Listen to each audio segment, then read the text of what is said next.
ఈ వార్ఫేర్ ఇలాగే మునుముందుకు గనక నడిస్తే ఇండియా మీద ఇంపాక్ట్ ఏ విధంగా ఉంటుంది? Can we expect unofficial lockdown or official lockdown? So నాకు చెప్పరా, ప్రధానమంత్రి గారు పార్లమెంట్లో మాట్లాడుతూ కోవిడ్ లాంటి వాతావరణం రావచ్చు అన్నారు.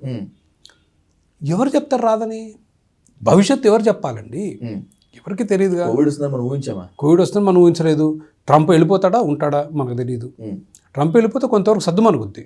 బట్ భవిష్యత్తు చాలా భయంకరంగా ఉండబోతుంది. Because now Iran will be driven. గెలిచాం కదా, ఒక ఒక ఒక అమెరికా లాంటి ప్రపంచంలో అతిపెద్ద సామ్రాజ్యం మీద గెలిచాము. రేపు వాళ్ళు న్యూక్లియర్ వెపన్స్ చేస్తారు, ఇంకేదో చేస్తారు. So the whole world be under threat. అసలు యుద్ధం ఏమవుతుందో మనకు తెలియదుగా. బట్ వన్ థింగ్,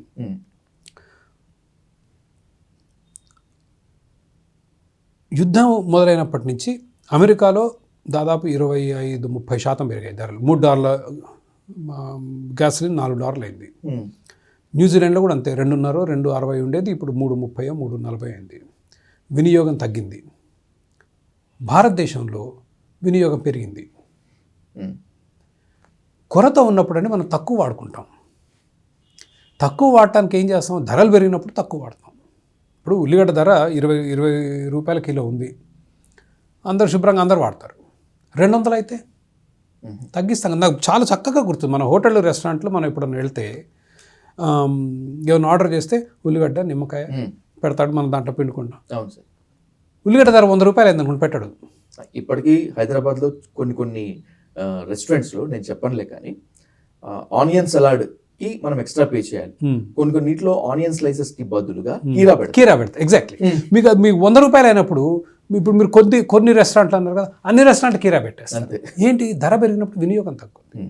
అదే మీరు పెట్రోల్ డీజిల్ ధరలు పెరిగాయి అనుకోండి, అట్లీస్ట్ ఈ వెకేషన్లకి డ్రైవ్లకి వెళ్ళడం తగ్గిపోతుంది. ఇవాళ గోవా పోదాంరా అందరం కలిసి సాటర్డే సండే, అవి తగ్గాయి. న్యూజిలాండ్ డేటా చూసాను, అమెరికా డేటా చూసాను, వేరే దేశం రేట్లు పెరుగుతూ ఉంటే ప్రయాణం కొంత తగ్గుద్ది. భారతదేశం ఇస్ ద వన్ కంట్రీ వేరు పెరిగింది. ఎందుకు? మన రేట్లు ఏం మారలేదు కదా. ఇప్పుడు మీకు ఎక్సైజ్ డ్యూటీ తగ్గిస్తే ఏమైంది? కాస్త వాళ్ళకి అప్పులు తగ్గుతాయి. ఇందా 48 లీటర్ 48 రూపాయలు నష్టపోతున్నాయండి. మన 110 రూపాయలు సార్ మన పెట్రోలు, అందులో సగం ట్యాక్సేగా. అవును సార్. నా ఆ ట్యాక్స్లో కొంత భాగం మినహాయింపు ఇచ్చారు. పెట్రోల్ ధర తగ్గిందా? ఇప్పుడు గవర్నమెంట్ ఏముంది, 8 రూపాయలు 12 రూపాయలు ఎక్సైజ్ తీసేస్తున్నా ఉంది. 110 రూపాయలు 100 రూపాయలకు వచ్చిందా పెట్రోల్? రాలేదు. వాళ్ళకేదో వాళ్ళ నష్టం తగ్గించే ప్రయత్నం చేస్తున్నారు. బట్ వినియోగం తగ్గాలి అంటే ఇవాళ 20% పెట్రోల్ ఆగిపోయిందండి హర్ముజ్ స్ట్రైట్లో.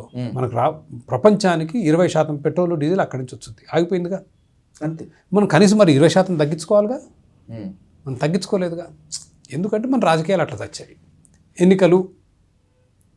ఆ ఎన్నికలకు ముందు రేట్లు పెంచితే అందరు గగ్గోలు పెడతారు.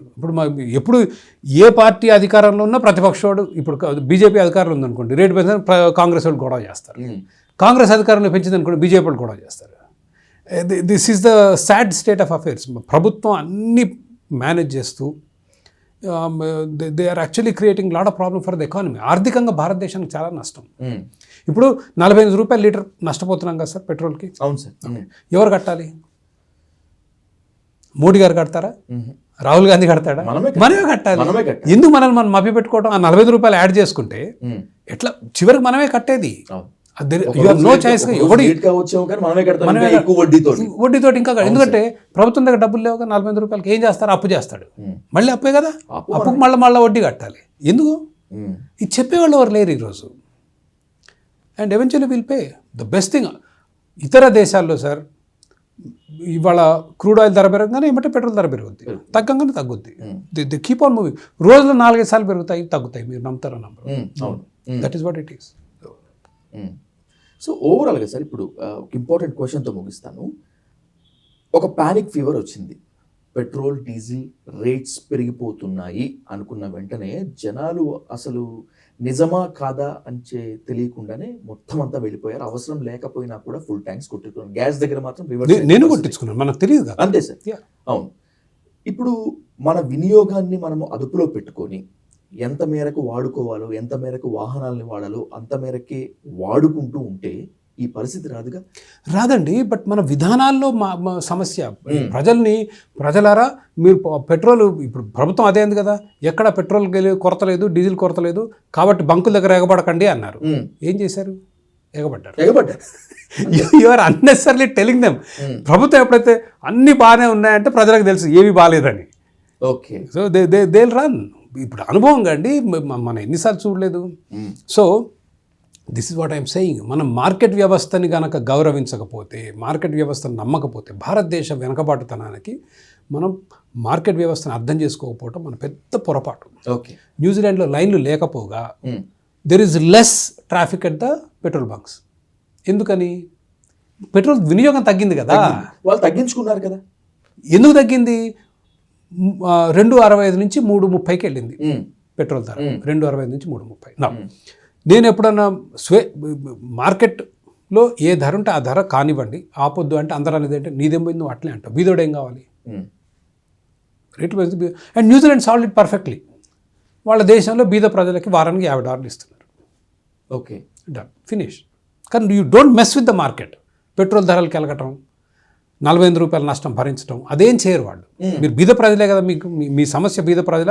ఓకే, దేశం మన దగ్గరలానే ఒక ఇన్కమ్ లెవెల్, ఈ ఆదాయం కన్నా తక్కువ ఆదాయం ఉన్న వాళ్ళకి ఆర్థిక సహాయం అవసరం. కాబట్టి పెట్రోల్ ధరలు పెరిగాయి కాబట్టి ప్రభుత్వం ఈ కుటుంబాలకి వారానికి $50 సహాయం చేస్తుంది. అయిపోయిందిగా. బట్ అట్లీస్ట్ కన్సంప్షన్ తగ్గింది కదా. భవిష్యత్తులో కూడా వీ డోంట్ నో. ప్రభుత్వం ఏం చెప్పుద్దండి ఎప్పుడైనా, పెట్రోల్ అయిపోయింది ఎగబడండి అంటారా? అనదు కదా, ఎప్పటికీ అనదు. ఇట్ లాల్సే అంత బాగానే ఉందిరా, అంత బాగానే ఉంది. ఎందుకంటే కొంపలు మునిగాయంటే మళ్ళీ అందరు పరిగెత్తారు పెట్రోల్ బంక్లకి. బట్ వినియోగం తగ్గాలంటే we'll have to let the prices reach the market levels. Market ధర ఎంత ఉంటే 67 రూపాయల క్రూడ్ ఆయిల్ 110కి పోతే మనం ఏది నెల రోజుల్లో, మన ఫిబ్రవరి 28కో ఎప్పుడో మొదలైంది ఈ యుద్ధం, ఇవాళ మార్చి చివరికి వచ్చాం. నెల రోజుల్లో 67-68 నుంచి 110కి వెళ్తే మన పెట్రోల్ అసలు ఎక్కడ కదలలేదు కదా. అండ్ అందుకని నేను అనేది, అన్ని దేశాల వినియోగం తగ్గుతుంటే భారతదేశంలో వినియోగం పెరిగింది. And that's a tragedy.